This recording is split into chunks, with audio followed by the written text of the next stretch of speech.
Hi, I'm Lloydine. And I'm Heidi. And we are The U-Haulers. Heidi Joe. Oh boy. I'll put my hat up with my shadow. We are back. We are. We were just discussing if I've ever done this with my aligners in before. I think she has. She thinks I have. I was like, should I take them out? Are they going to understand me? You're you're easy to understand. Oh, okay. Yeah, it's not hard. Okay, so Yeah, we're back. we are. And what's going on? Well, I just got back from a trip. You did. I took the first trip I've taken solo in, I think it's almost 14 years. Yeah. And the first time that I've been the caretaker of the kids. Yeah, With her single gone. mom in it. Single mom life. This First weekend. time ever. Yep. Yeah, I had to say goodbye to a beautiful long-time friend Yeah. this weekend. But I think one of the things that we were just talking about really was how redemptive the whole trip was in so many ways, right? So it was a college friend, right? Yeah. During her wedding. Yeah. Went out of the country with her. So this was just a friend that I was very close to when I was young, and she was this Christian college, right? Yeah, this amazing, beautiful person who she had such a great, she was such a light, she was so great. And I mean, I didn't know her, but everything I hear, beautiful soul. Yeah. And, ultimately a bunch of us from college got back together and reconnected, and there were some definite, redemptive moments for me. I realized that I had kind of made decisions when I came out, right? Because of course this is this huge Christian community, right? Very conservative, and I just assumed that if I came out, they would reject that, right? Yeah. Or reject me to a certain extent, but maybe not me. But sometimes it's almost more painful when they love the, what is it? Love the hate the sin, love the sinner. Yeah, is that hate? What is it? Hate the sin, love the sinner. Yeah, I think in some ways that's almost more of a painful response, because you don't want them to be somehow trying to rehabilitate you from the sin, right? You don't want to pray the gay away. Yeah. We both had situations where when given the scriptures and talked about pray the gay away. So right, and something that I just do not endorse in any way. I don't think that's real. So, but I made decisions when I came out. Like, okay, I'm just gonna let these friendships go because I don't want that, right? And one of my dear friends from the weekend, when we kind of had that discussion, and not in any sort of detailed way or anything, but she just looked at me and she goes, "You misread that." And it misread us. Yeah, underestimated the group. I underestimated them, and I. Because you haven't seen them in how long? These people. Well, some of them it's been 15, 16 years maybe that I haven't seen them. Yeah. So I came out 20 years ago. So came out I don't even know how many, but not that many. Just a few, right? Several. Yeah. So it was really beautiful to be able to reconnect with them and feel that kind of genuine love from them, and understand that if I had been brave enough, right? Not everybody, right? Clearly there are people in my life who have stopped talking to me and don't want to be a part of me. People in my family, my immediate family, right? That have decided it's just not something they can get behind. And so it's not everybody, but I think, just celebrated National Coming Out Day, right? So I think it's important, for people to be given that opportunity, right? And one time, in my own life, I've seen that time can heal things and change things and progress things, and you've seen that in your own family too. Because you had a reason to think that these people would abandon you, even if it wasn't true. You've been very hurt, and Yeah, not by them specifically. No, but you had someone really close to you, right? Yeah. Not talked to you for 14 years, and it was a pivotal person in your life, and one of your most important people, right? You know, so, and that broke your heart. And so I think when your most important person does it, you're going to assume everyone from that community or around or right. Well, and there's a piece of you that kind of buys into that then, right? Like, okay, there is something that's not quite right here. Yeah. Or there is something that makes it so that I can no longer have communion with these people, that I cannot be in connection with these people. And there's also this piece that, excuse me, that feels like, wow, maybe that is insurmountable, right? Like if they didn't know that at the beginning. You know, people talk a lot about how secrets can erode your relationships or can erode how you are in community. And I didn't even know I was keeping a secret, but I definitely felt like, oh, this is something that had they known that from the beginning, they wouldn't have made this journey with me. They wouldn't have had this level of friendship or intimacy with me. And so then it felt like kind of one of those like backward secrets, like, oh, it's been a secret this whole time, I just didn't even know it, right? And so well, you even ended up connecting with someone from your old church, right? At one point, not this weekend. Oh yeah. And she let you know that she had been trying to find you because all she knew is that you had fallen from the faith and left God, and she was always so concerned. And that was kind of that was, I think, the story that, you know, that people given. That couldn't... And you didn't know that. You were very shocked to find out that, you know, your own church thought you had left God and, you know. Right, which I never did. And, but yeah, it was definitely kind of the way that it was explained, right? Mm-hmm. It wasn't just that I'm gay. It was that I had kind of fallen away and that I'd lost my And without even saying you're gay. Like, just leaving that part out of the story. Right. It wasn't even like she's gay, so we think she's fine. It's just...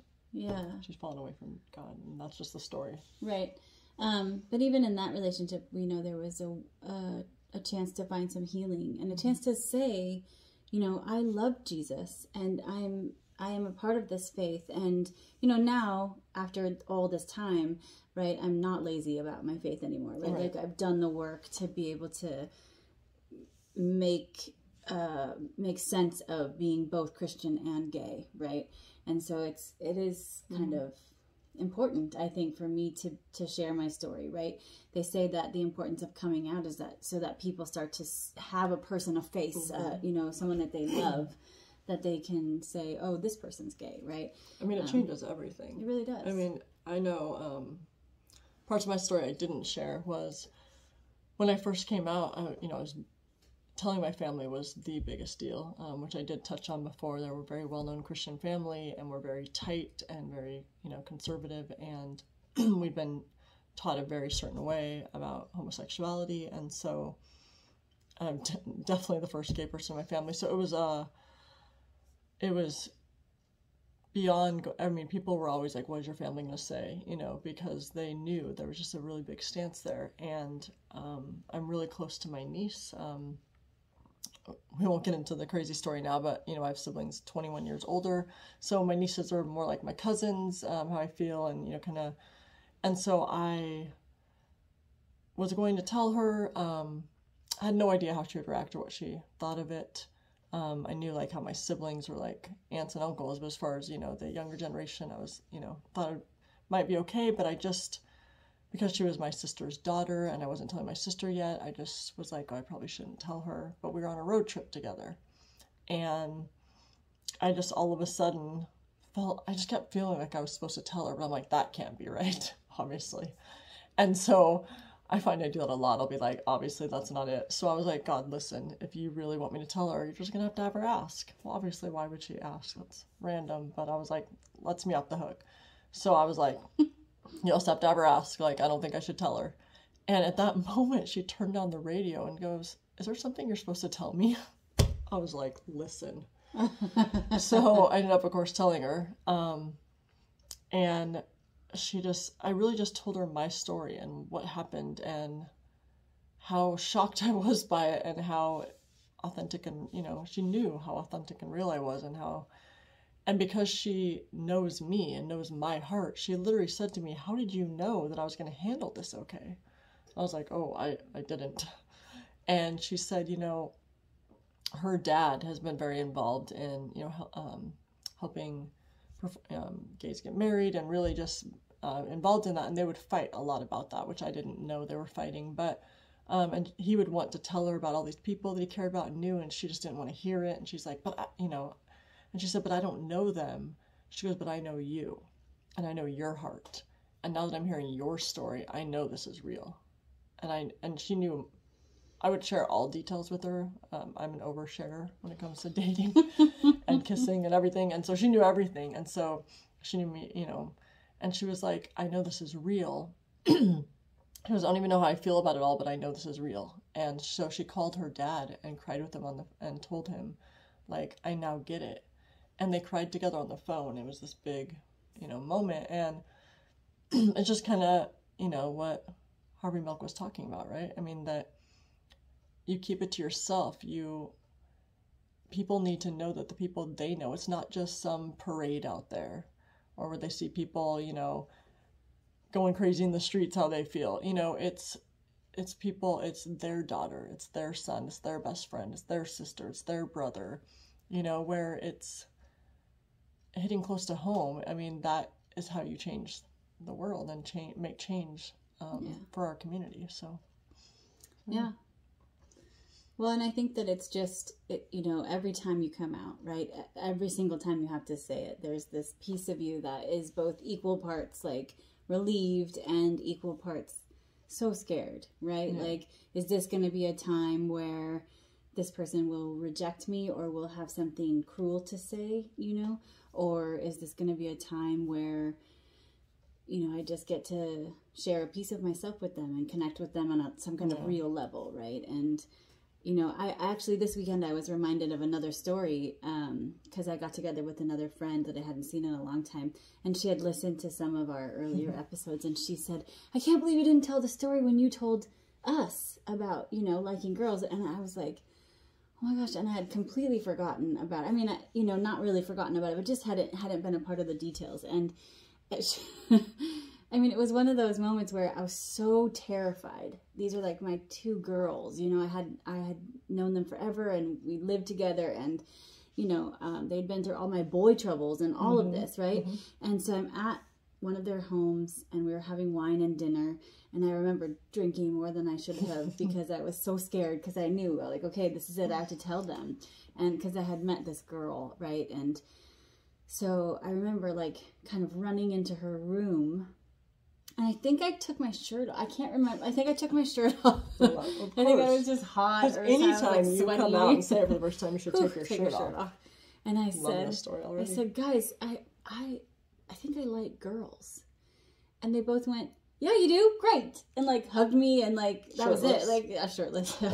And, but that was it. And it was this moment that was like, such a gift, right? Because the first time I'd said it out loud was to these two people and they were just like, great. Yeah, we love you. That's fantastic. And, the first time I said it out loud was a big deal too. Yeah. And it was to my best friend Mitzi. And I liked, I was really starting to like my, best friend in New York. And I was just could not understand all these feelings. I was freaking out and, I go on this trip, and it was a trip I had told about my coming out story where we felt like our, souls were ripping apart and we had to be away from each other for 2 whole weeks. And so I get there and, my best friend Mitzi and I, we had went on a trip together and been really bonded but then lived across the country and really missed each other and talked all the time. So we're so excited to see each other.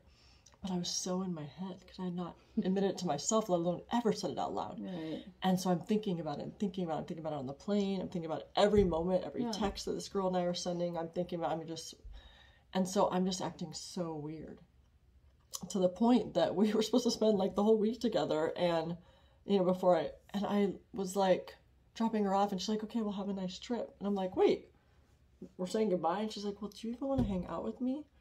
And that's when I was like, yes. And she's like, what is going on? Like, you're acting so weird. Yeah. And I finally was just like, oh, man. I was like, so... And, she knew all the stories, right? But she just knows it as a friend. And let's say her name is AJ. And so I was like, I'm sorry, I'm just really in my head. And she goes, what's going on? And I'm like, I think I might like AJ. Like... like that. And she goes, what? It's like, you do? And she was so excited, wanted to hear all about it. She had, in a drunken night, kissed...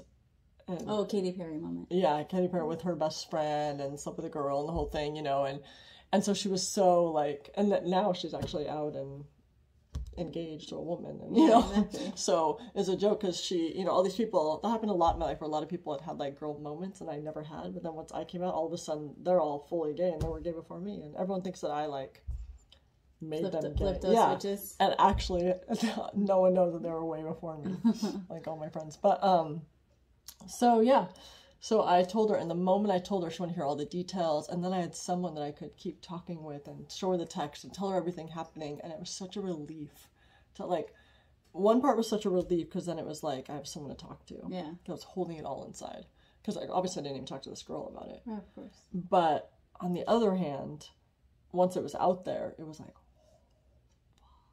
like I said it out loud. Like, now it's real. Yeah, you can't walk that back. You can't step that back. Yeah. And once it was out there, I was like, what have I done? Like, I just said the words. Yeah. You know?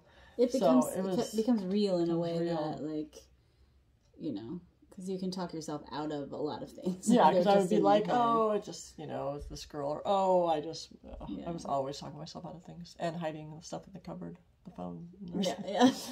So once I said it out loud, that was a big... Yeah. And I think that's probably why when I got back from that trip, that's when I freaked out on that girl and was like, well, you know, I like you. And made her cry, like, the whole thing. Yeah, well, because it was out now. Yeah. It felt obvious once you say it. Because then I was like, well, obviously she knows, the whole room knows, and the world knows. It's going to be on TV soon. Right. Yeah. So thank God it was not on TV soon for me. Yeah. Well, me neither. Yeah. Yeah, so, but I think that, you know, that is why coming out is important. I love that movie. What's the one I had the kids watch it with me the other day? Love, Simon. Love, Simon. Love Simon.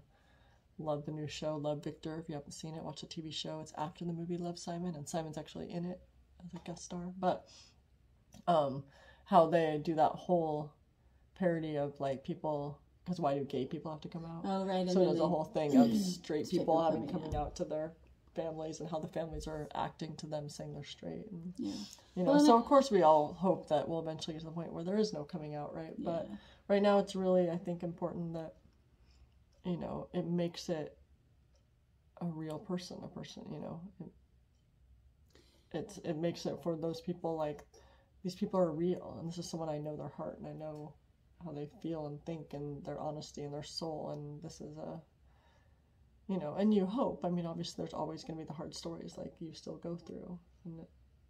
Yeah, I mean, it's never without, well, in my experience, there's both good and bad, right? There's both the surprises where you're like, I can't believe I get to have this relationship. I get to have this love in my life, right?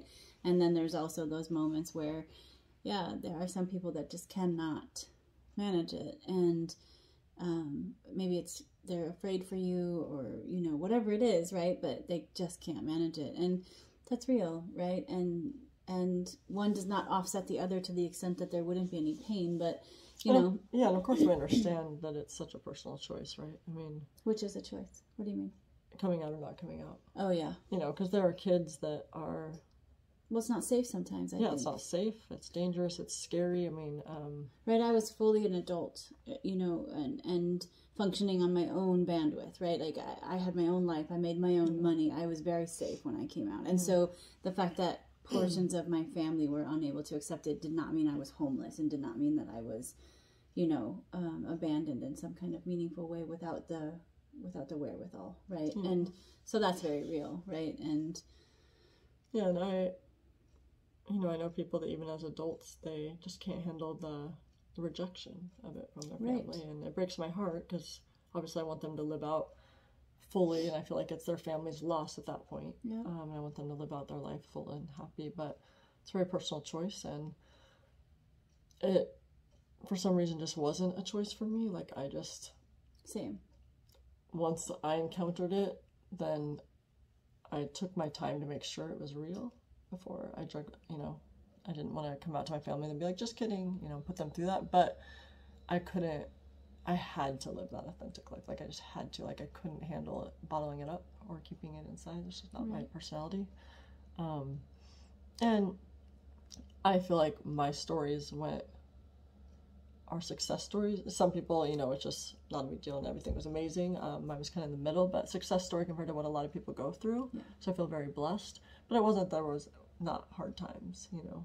I think because I'm someone that just, if you love and respect me, that's all I need. So I take it as such a win. And now the fact that my family just fully, you know, loves you and the kids and accepted and, you know, but, you know, I had an aunt that cried herself to sleep and, you know, broke her heart. I had another one that, you know, really wanted me to read a lot of pamphlets and stuff. And, you know, I just respectfully said, you know, it's just, I'm in a relationship and I'd be disrespectful and I'm not going to change your mind. You're not going to change mine, but, you know, I love you. And we decided to agree to disagree and love each other. And she's met you and loves the kids. And my other aunt that cried herself to sleep has had us in her home and we've stayed with her and loves you and loves the kids and loves me. And, you know, so I have just seen what love can do, you know, and I've been fortunate in that way.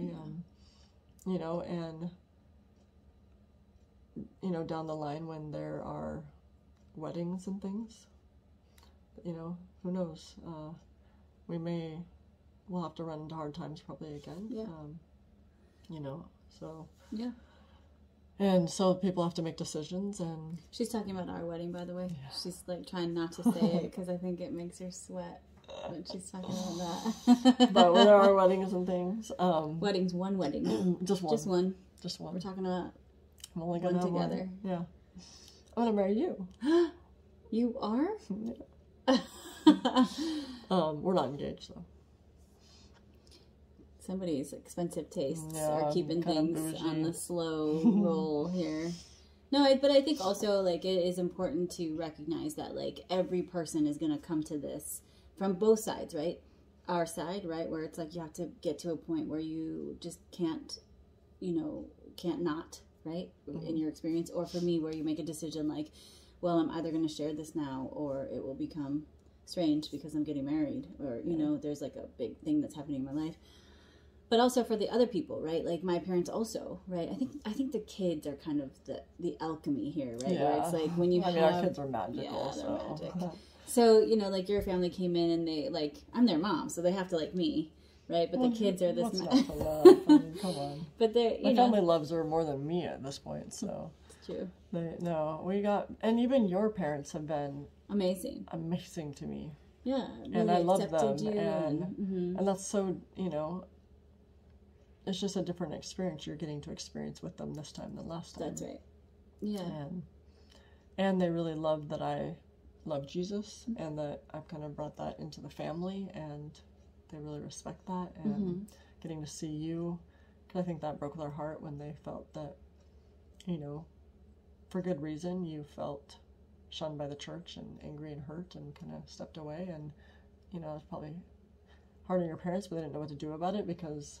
They can't just come and say they, you know, accept it. And so I think for them getting to see you happy with me and seeing, you know, that the kids are happy and loved by me. Your mom has really reached out and been, you know. Yeah, she's been like, the kids adore her and she's so good with the kids and they love her and they, obviously it's this authentic, amazing relationship and I can see that you guys are happy and I love that she's so open with my faith that she loves that and that we're, you know, making that a priority, and I think that just really touches her. And But I think, like you just said, right, like that, so she's there, right, and she's accepted you, and she thinks of us as a family, and she sees you as a co-parent.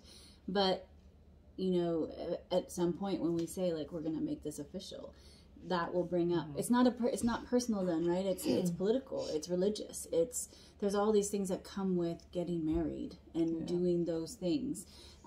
That are kind of another hurdle, right? Yeah. And so it's all about the journey and just letting people be where they are and trying not to internalize, right? And finding your own happiness in those moments where, you know, like for us, it's something sacred and something beautiful. And so that's enough, right? Yeah, and we just want people to be a part at the level that they want to be a part, right? Exactly. And it doesn't mean, you know, we're inviting my family and at whatever level. It doesn't mean that they have to accept everything to be a part if they want to be a part, or, you know. Right. Again, just love us and respect us, and you don't have to agree necessarily. Yeah. And just kind of loving people where they are.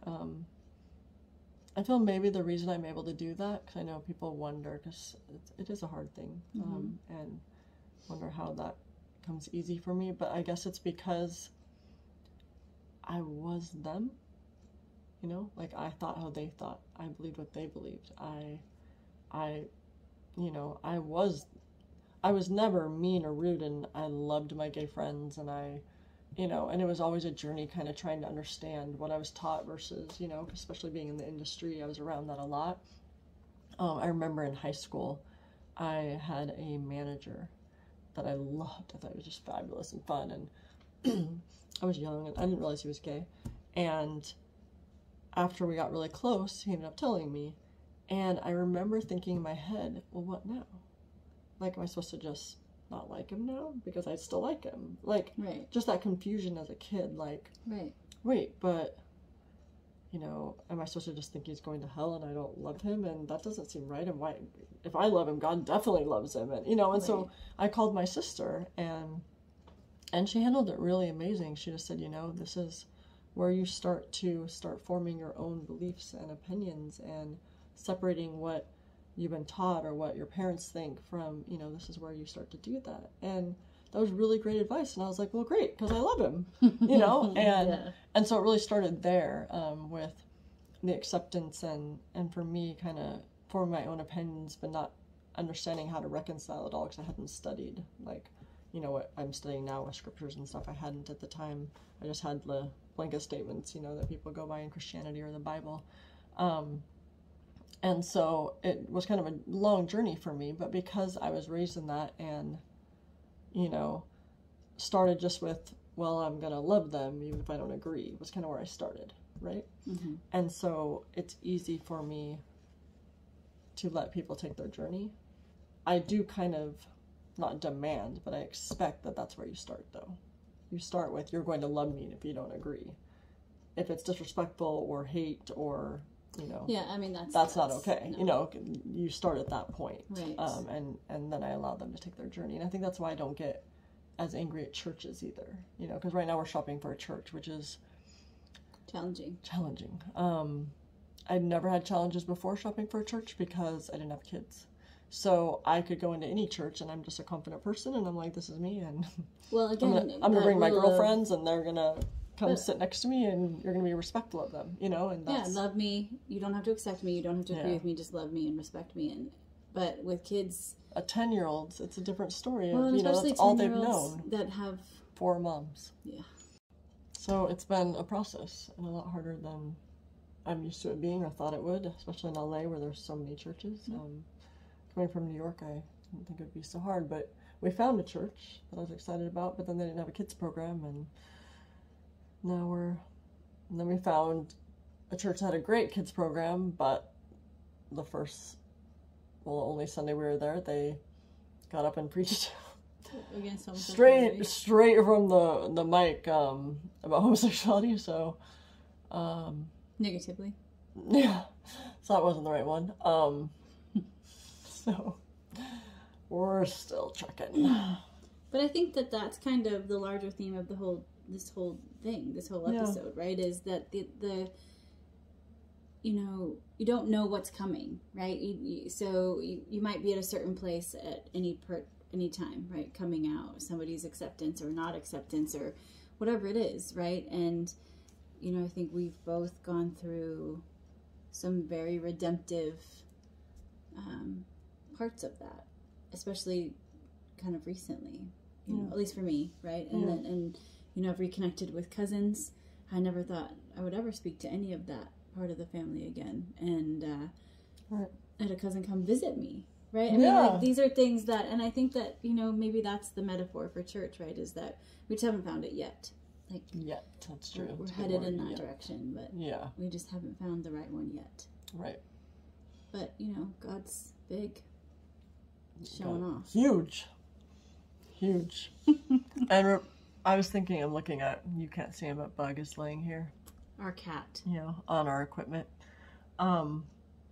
so right before I got locked down here, and the whole reason I was here is because Ewok died, and that's why I happened to be in California to then get locked down here.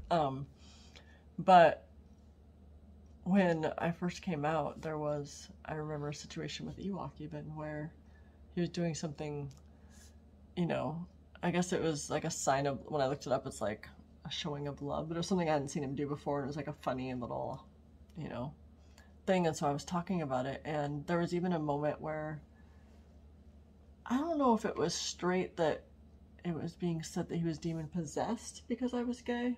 Oh. Or, but, or more, I think just that, you know, even animals are aware of bad things brought in and spiritual warfare. Mm-hmm. And definitely that my being gay was, you know, causing someone nightmares. And yes. So I definitely had moments of where I was like, oh, this might not go so well because causing demon possession and nightmares. I was pretty sure if the wrong person was president, it was gonna be said because they were elected because I was gay. Yeah, so there was definitely a moment where I was like, oh, I don't know if I can, you know, come home for Christmas. Like, if this is what I, you know, my gayness is causing. But you know, that was, it obviously didn't end there. Right. And I did come home for Christmas, and my cat wasn't demon possessed, and everyone did realize it, and you know. But that's kind of it, right? I mean, you just have to keep moving forward and keep loving the people that you have the opportunity to love. You know what I mean? And not just keep loving yourself. Yes, you know, which is hard to do. Keep loving yourself, but yeah, important. Yeah. Well. Yeah. Our light is dying, Ooh. Which I think is our cue. Long episode. National Coming Out Day. Yeah, it's important. It's important. We love you. We do. A ton. And if you have a story you want to share with someone and you want to try it out, try it out on us. Yeah, try it out on us. Absolutely. We're fun. We can be. Yeah. On our website, you'll find a safe email address, and we are monitoring that, and we'll happily respond. So subscribe to our YouTube channel. Yes. Hit like, and we like you back. Bye.